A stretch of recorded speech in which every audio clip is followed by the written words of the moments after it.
نحمده ونصلي على رسوله الكريم اما بعد فاعوذ بالله من الشيطان الرجيم بسم الله الرحمن الرحيم يا ايها النبي انا ارسلناك شاهدا ومبشرا ونذيرا وداعيا الى الله باذنه وسراجا منيرا صدق الله العظيم۔ اللہ رب العزت نے تمام انسانوں کی ہدایت کے لیے انبیاء علیہ السلام کو بھیجا۔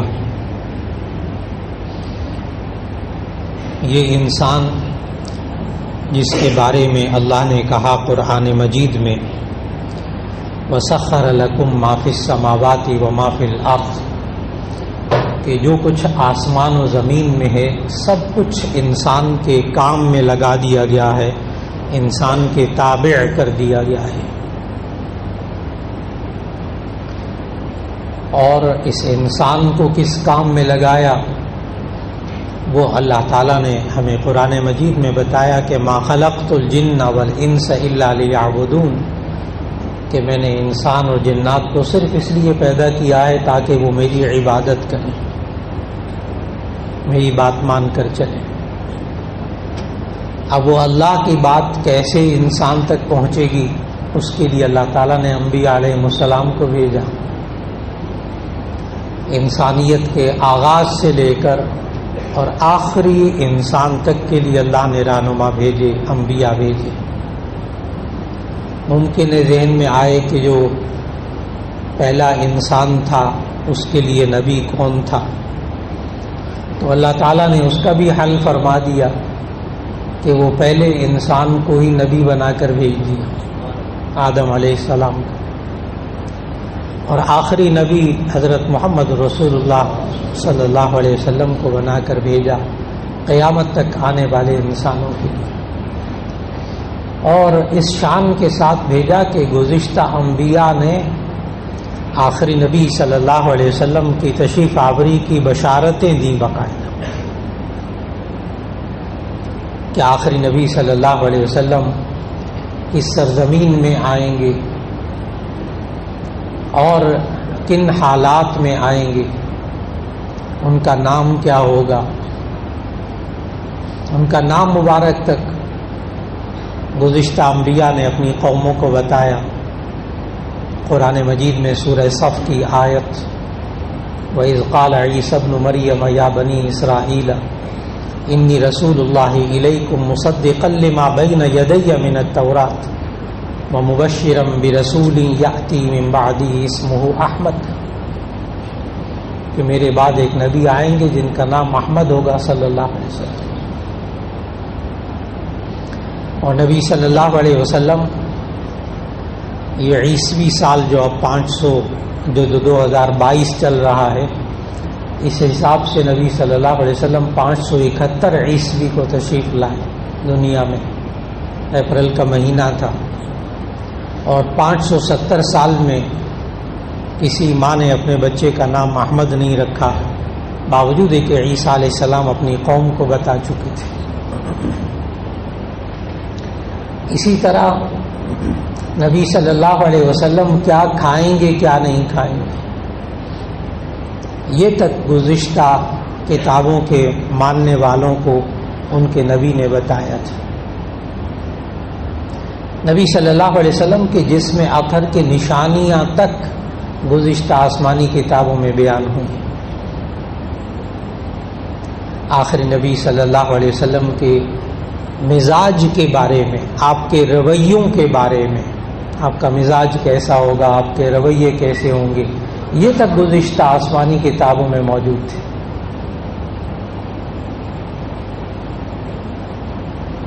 اور پھر اس وقت دنیا کے اندر کیا علامات ظاہر ہوں گی یہ بھی ان لوگوں کو معلوم تھا۔ چنانچہ حضرت سلمان فارسی رضی اللہ تعالی عنہ، بہت جلیل القدر صحابی، اپنے ایمان لانے کا جو واقعہ بتاتے ہیں کہ یہ خود فارسی تھے، فارس کے رہنے والے، ایران پرانا نام ایران کا فارس ہوتا تھا، اور وہاں مجوسی مذہب ہوتا تھا، زرتشت زیادہ مذہب وہاں ہوتا تھا، جس کو آریہ بھی کہہ دیتے ہیں، جس کو مجوسی بھی کہہ دیتے ہیں، آتش پرست بھی کہہ دیتے ہیں۔ یہ سورج اور آگ کی پوجا کرتے تھے۔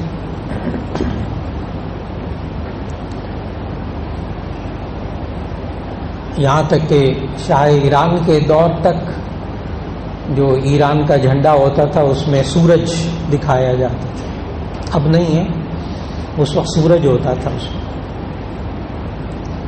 ان کا یہ مذہبی نشان سمجھا جاتا تھا۔ تو یہ لوگ سورج کی پوجا کرتے تھے، فارس کے رہنے والے۔ اور سلمان فارسی رضی اللہ تعالیٰ عنہ کہتے ہیں میں بھی اسی طرح آتش پرست تھا، آگ کی پوجا کرتا تھا۔ ہمارے پاکستان میں بھی یہ مذہب پایا جاتا ہے، کراچی میں بھی اس کی عبادت گاہیں ہیں ابھی بھی۔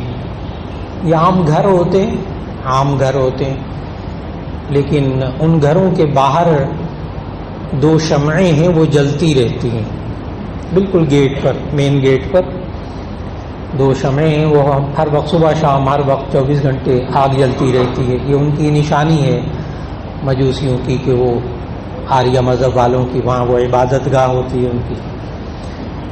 تو یہ بھی سورج کی آگ کی پوجا کرتے تھے۔ کہنے لگے کہ اس وقت، یہ نبی صلی اللہ علیہ وسلم کی تشریف آوری سے بہت پہلے کی بات، کہتے ہیں کہ وہاں میں نے آسمانی مذہب، عیسائی مذہب میں نے اختیار کر لیا کہ اللہ کو ایک مانے، اور انجیل اس وقت وہاں بائبل وہاں سامنے آئی تو انہوں نے عیسائیت اختیار کر لی۔ ابھی نبی صلی اللہ علیہ وسلم پیدا بھی نہیں ہوئے تھے، تشریف نہیں لائے تھے دنیا میں۔ کہتے ہیں والد صاحب نے مجھے بہت، گھر والوں نے سختی بھی کی، کیوں مذہب بدلا، لیکن بالآخر یہ وہاں سے نکلے۔ بڑی لمبی تفصیل انہوں نے لکھی کہ کس طرح میں وہاں سے نکلا، اور نکل کر وہ ایک پادری کے پاس رہنے لگ گئے ملک شام میں، موصل کے علاقے میں۔ اس وقت یہ عراق تھا، بہت بڑا علاقہ، تو وہ موصل کے علاقے میں چلے گئے، وہاں پادری کے پاس کہتے ہیں میں رہتا رہا، طویل عرصہ رہا۔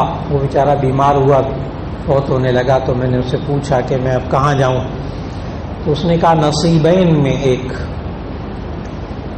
پادری رہتا ہے، بائبل کا بہت بڑا ماہر عالم ہے، اس کے پاس چلے جائیں۔ یہ اس کے پاس چلے گئے، بہت عرصہ رہے اس کے پاس۔ جب اس کا بھی انتقال ہونے لگا تو پھر اس کے بعد اس سے پوچھا کہاں جاؤں، تو انہوں نے کہا کہ اب یہ عراق کے اندر ایک اور علاقہ ہے عموریہ، وہاں ایک پادری ہے بہت بڑا عالم ہے بائبل کا، اس کے پاس چلے جاؤ۔ یہ اس کے پاس رہتے رہے طویل عرصہ۔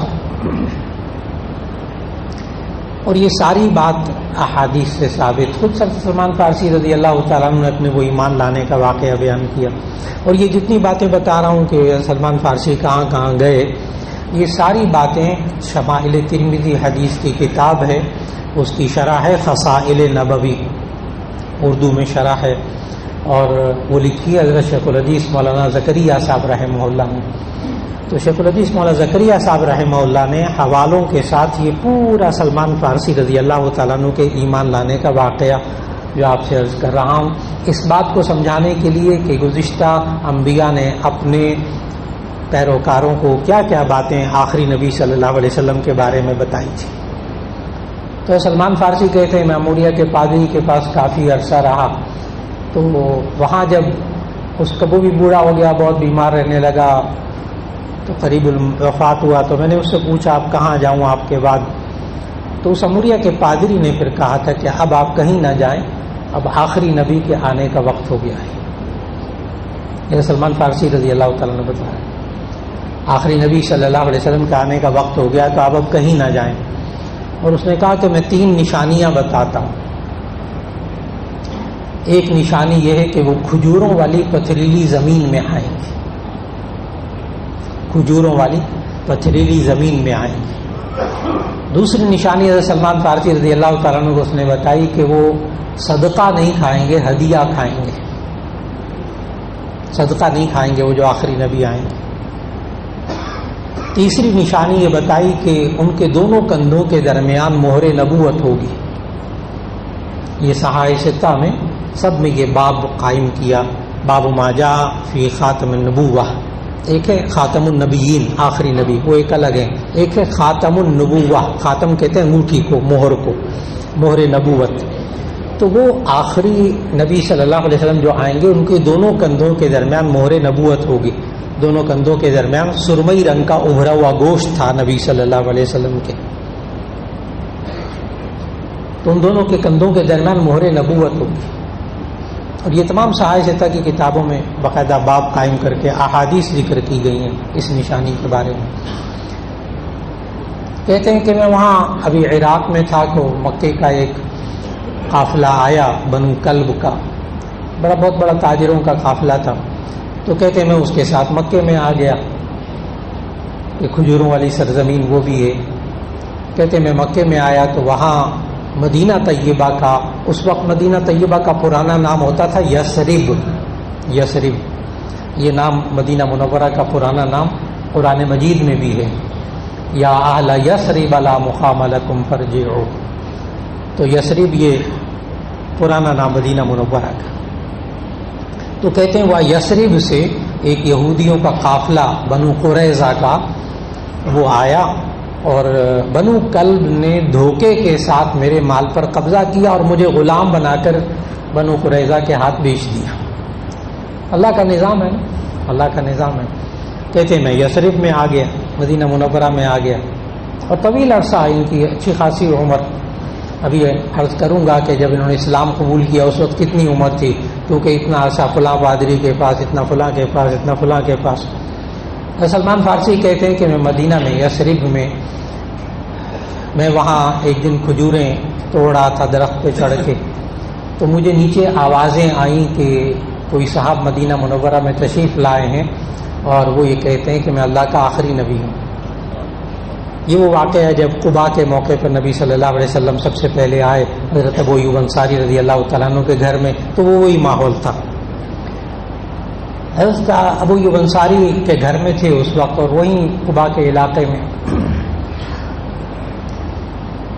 تو سلمان فارسی کہتے ہیں کہ میں نے کھجوروں کے درخت پہ چڑھے میں نے سوچا کہ ہے تو کھجوروں والی پتھریلی زمین مدینہ منورہ یثرب.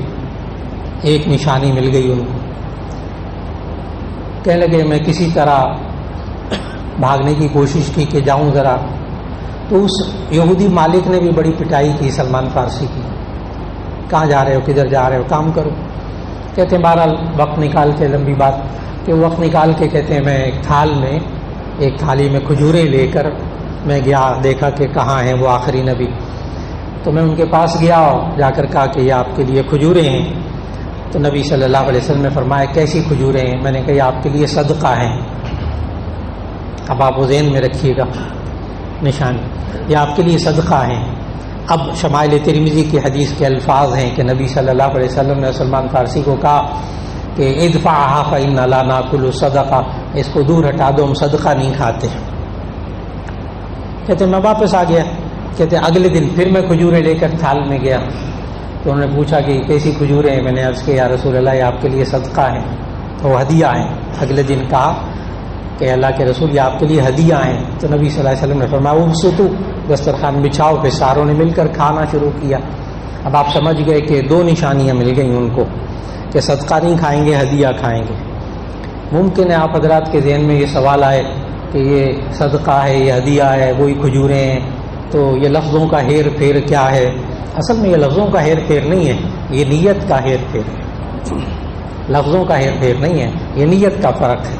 صدقہ کہتے ہیں، مولا علی قاری رحمہ اللہ بخاری شریف کی شرح لکھی تو اس میں صدقے کی تعریف کی ہے. بہت سے لوگ کہتے ہیں یہ چیریٹی کیا ہوتی ہے، صدقہ کیا ہوتا ہے، ہدیہ کیا ہوتا ہے. اصل میں صدقے کی تعریف یہ ہے کہ منیحۃ یطلب بها التحبب والتقرب الی اللہ تعالی، وہ دی جانے والی چیز، وہ چیز جو آپ دیں اور اس سے مراد اللہ کا قرب اور ثواب حاصل کرنا مقصود ہو تو اس کو صدقہ کہتے ہیں. اور ہدیہ کس کو کہتے ہیں کہ منیحۃ یطلب بها التحبب الی الاخر، دوسرے انسان کی محبت حاصل کرنا مقصود ہو، ثواب اس پہ بھی ملتا ہے. ڈائریکٹ اللہ کے لیے دیتے ہیں وہی صدقہ ہو جاتا ہے. اور کسی بندے کو، کسی انسان کو، کسی رشتہ دار کو آپ کوئی چیز دیتے ہیں، اس کا قرب، اس کی محبت حاصل کرنے کے لیے وہ عطیہ ہدیہ ہو جاتا ہے. تو نیت کا فرق ہے، الفاظ کا صرف فرق نہیں. تو سلمان فارسی کہتے ہیں وہ میں نے کھجوریں دی تو پوچھا کیا ہے، میں نے کہا جی ہدیہ ہے. آپ صلی اللہ علیہ وسلم نے کھا لیا. اور ساری زندگی آپ صلی اللہ علیہ وسلم نے اپنے لیے بھی زکوٰۃ صدقات کو منع رکھا اور اپنی آل کے لیے بھی. آج تک سید کے لیے، بنو ہاشم کے لیے، ہاشمی کے لیے، سید کے لیے زکوٰۃ لینا جائز نہیں، کیونکہ نبی صلی اللہ علیہ وسلم نے فرمایا، صحیح مسلم کی حدیث ہے، لا تحل صدقۃ لمحمد ولا لآل محمد صلی اللہ علیہ وسلم. صدقہ حلال نہیں ہے محمد صلی اللہ علیہ وسلم کے لیے اور ان کی آل کے لیے. اب نبی صلی اللہ علیہ وسلم کی اپنی اولاد لڑکوں میں تو آگے نہیں چلی، بیٹے نہیں تھے. ما کان محمد ابا احد من رجالکم ولکن رسول اللہ وخاتم النبیین. محمد صلی اللہ علیہ وسلم تو مردوں میں سے کسی کے باپ نہیں تھے، لیکن اللہ تعالیٰ کے آخری نبی تھے. لیکن یہ جو 5 بنو ہاشم کی آگے اولاد ہے، جس سے آگے نسل چلی، اس کو سید کہتے ہیں، اس کو ہاشمی بھی کہہ دیتے ہیں. اور وہ ہے حضرت علی رضی اللہ تعالیٰ عنہ، حضرت عباس رضی اللہ تعالیٰ عنہ، حضرت عقیل، حضرت جعفر، حضرت حارث. صاحب ہدایہ نے، محدثین نے یہ 5 افراد لکھے ہیں جن سے آگے نسل چلی، تو ان کو بنو ہاشم کہتے ہیں. تو نبی صلی اللہ علیہ وسلم اپنے لیے اور اپنے خاندان والوں کے لیے زکوٰۃ صدقات نہیں. اور یہ گزشتہ آسمانی کتابوں میں یہ بات لکھی تھی. دیکھیے وہ پادری نے بتایا تھا نا کہ وہ آخری نبی آئیں گے تو وہ صدقہ نہیں کھائیں گے، ہدیہ کھائیں گے. سلمان فارسی کہتے ہیں 2 نشانیاں مجھے مل گئیں، ایک تو پتھریلی کھجوروں والی زمین، اور ایک صدقہ نہیں کھائیں گے، ہدیہ کھائیں گے. کہنے کہ نبی صلی اللہ علیہ وسلم نے دسترخوان بچھوایا، تو دسترخوان جب بچھوایا تو میں گھوم کر پیچھے آیا، نبی صلی اللہ علیہ وسلم کے پیچھے گھوم کر آئے. نبی صلی اللہ علیہ وسلم پہچان گئے، جان گئے کیا چاہتے ہیں. تو نبی صلی اللہ علیہ وسلم اپنے کرتے مبارک کے بٹن کھولے اور گریبان کو پیچھے کیا. تو سلمان فارسی کہتے ہیں میں نے مہر نبوت دیکھی اور اسے چوما اور میں نے اسلام قبول کر لیا. اس وقت حضرت سلمان فارسی رضی اللہ تعالیٰ عنہ کی عمر کم از کم جو روایات میں آتی وہ 90 سال، 90 سال کی عمر میں اسلام قبول کیا. اب آپ کو سمجھ میں آ گیا ہوگا وہ فلاں پادری کے پاس اتنا عرصہ، فلاں کے پاس اتنا عرصہ، وہ بھی مر گیا اس کے پاس اتنا عرصہ. تو وہ 90 سال کی عمر میں اسلام قبول کیا.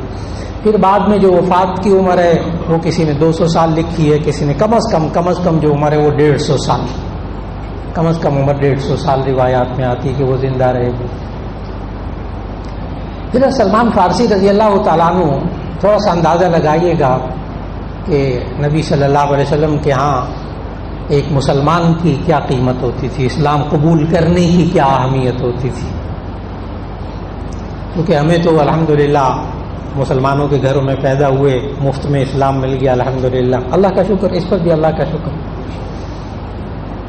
حضرت سلمان فارسی رضی اللہ تعالیٰ عنہ کو پھر نبی صلی اللہ علیہ وسلم نے کہا کہ اپنے آقا سے بات کرو. وہ جو غلام بنا کے، ظاہر غلام تو تھے نہیں، دھوکے سے غلام بنا کر بھیجا تھا یہودیوں کے پاس، تو تم اپنے آقا سے بات کرو کہ وہ. اب میں آگے شمائل ترمذی کی حدیث کا ترجمہ سنانے لگا. تو سلمان فارسی رضی اللہ تعالیٰ عنہ کہتے ہیں کہ مجھے کہا کہ آقا سے بات کرو وہ تمہیں آزاد کر دے. تو اس نے، مالک نے کہا 90 سالہ ملازم، کھجوریں توڑنے والا، باغات میں کام کرنے والا. تو آقا نے، اس کے مالک نے کہا کہ جی وہ 300 اوقیہ چاندی، جو کئی کلو چاندی بنتی ہے، 300 اوقیہ چاندی دے دے اور پھر 300 درخت لگائے کھجور کے، اور وہ 300 کھجور کے درخت لگانے کے بعد جب وہ کھجور کا درخت پھل دینے لگے گا نا تو سلمان فارسی آزاد ہو جائے گا. اب آپ حضرات میں سے جو ملتان، مظفر گڑھ، وہ کھجوروں والی زمینوں سے تعلق رکھتے ہیں، انہیں معلوم ہوگا کہ یہ کم از کم 5 سال، 8 سال، 10 سال بعد جو بڑی درخت ہوتے ہیں وہ کھجوریں دیتے ہیں. وقت لگتا ہے اچھا خاصا. 300 درخت لگائے کھجوروں کے، پھر جب پھل دیں گے تو یہ آزاد ہوں گے. نبی صلی اللہ علیہ وسلم 300 اوقیہ چاندی تو دے دی، اور وہ 300 درخت نبی صلی اللہ علیہ وسلم نے منگوائے، کھجوروں کے پودے منگوائے، اور 299 درخت، ایک کم 300، 299 درخت. یہ شمائل ترمذی کی حدیث کا ترجمہ سنا رہا ہوں کہ 299 درخت خود نبی صلی اللہ علیہ وسلم نے اپنے ہاتھ سے لگائے، اپنے ہاتھ سے دست مبارک سے لگائے. اور ایک درخت جو تھا نا ان کھجوروں میں سے، وہ حضرت عمر رضی اللہ تعالیٰ عنہ نے لگا دیا کہ ایک درخت میں بھی لگا دوں برکت کے لیے. آگے حدیث کے الفاظ یہ ہیں فحملت من عامه الا نخلة واحدة، فحملت من عامه الا نخلة واحدة، وہ سارے کے سارے کھجور کے پھل، کھجور کے درخت اسی سال پھل دینے لگ گئے. کہاں وہ 5 سال 8 سال، اسی سال پھل دینے لگ گئے. الا نخلة واحدة، سوائے ایک کھجور کے درخت کے. 299 نے پھل دینا شروع کر دی. نبی صلی اللہ علیہ وسلم پوچھا بھی صحابہ سے ما هذه النخلة، اس کھجور کے درخت کو کیا ہوا، اس نے پھل نہیں دیا. حضرت عمر رضی اللہ تعالیٰ عنہ نے کہا انا غرستها یا رسول اللہ، اللہ کے رسول صلی اللہ علیہ وسلم میں نے یہ لگایا تھا، یہ درخت میں نے لگایا، اس نے پھل نہیں دیا. نبی صلی اللہ علیہ وسلم نے اس حدیث میں موجود کہ اسی وقت وہ درخت کو اکھیڑا اور اپنے دست سے مبارک سے پھر دوبارہ اسے لگایا. فحملت من عامه، اس نے بھی اس سال سے پھل دینا شروع کر دیا. یہ نبی صلی اللہ علیہ وسلم کا معجزہ.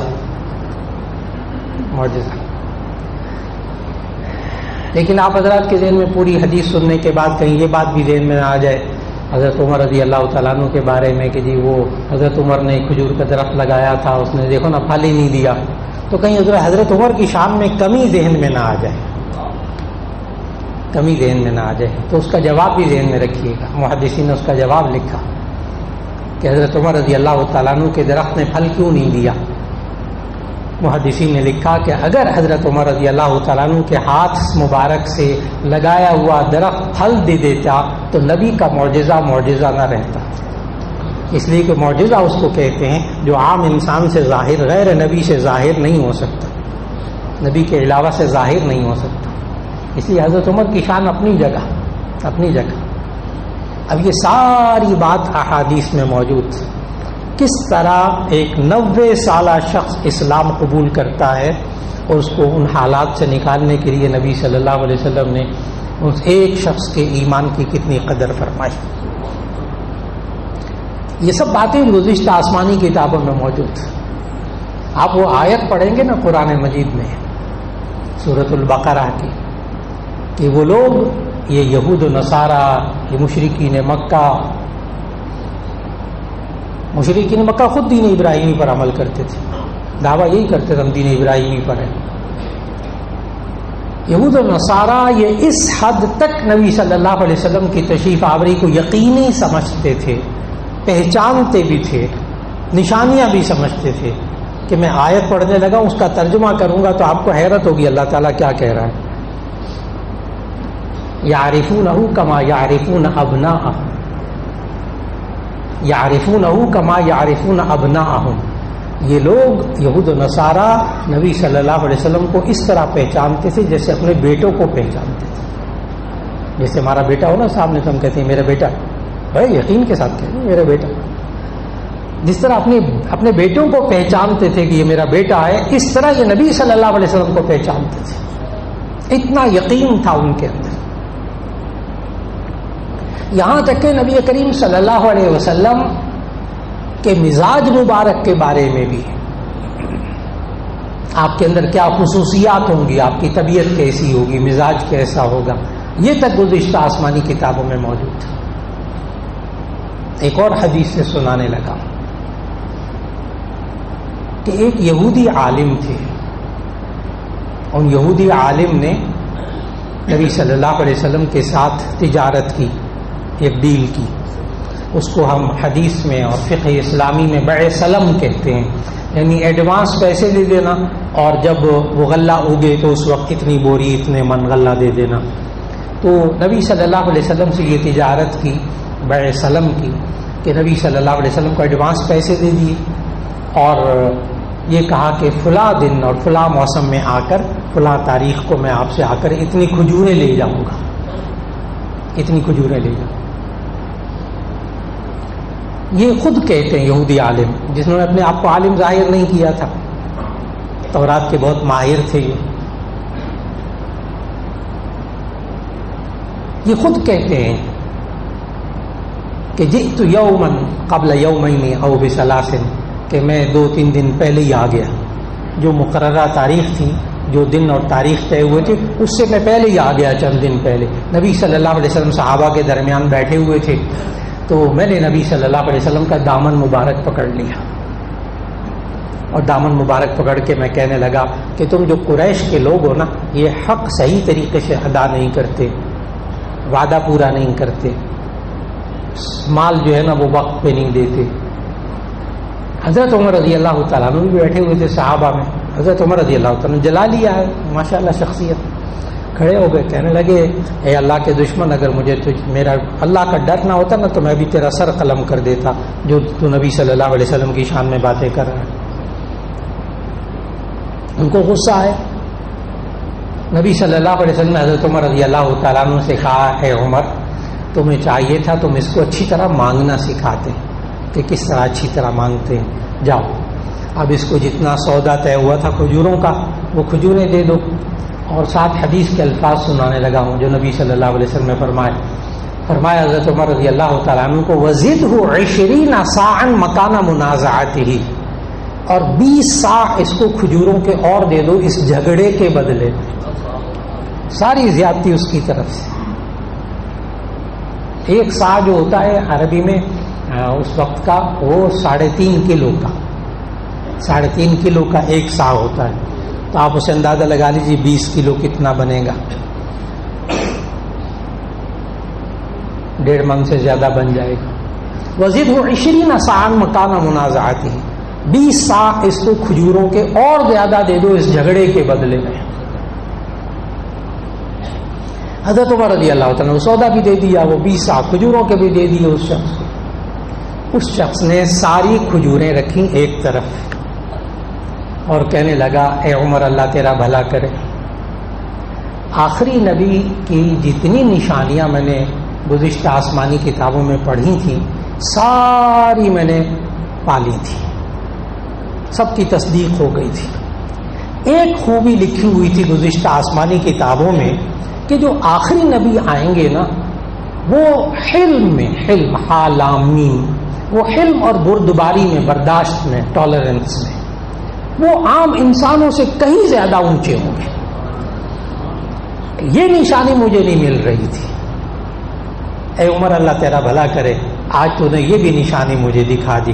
اور وہیں کھڑے کھڑے اس یہودی عالم نے کہا اشہدک انی رضیت باللہ ربا وبالاسلام دینا وبمحمد النبی صلی اللہ علیہ وسلم. میں عمر میں تمہیں گواہ بناتا ہوں کہ میں اللہ کو اپنا رب مانتا ہوں، اور اس شخصیت کو اپنا نبی مانتا ہوں، اور اسلام کو اپنا دین سمجھتا ہوں.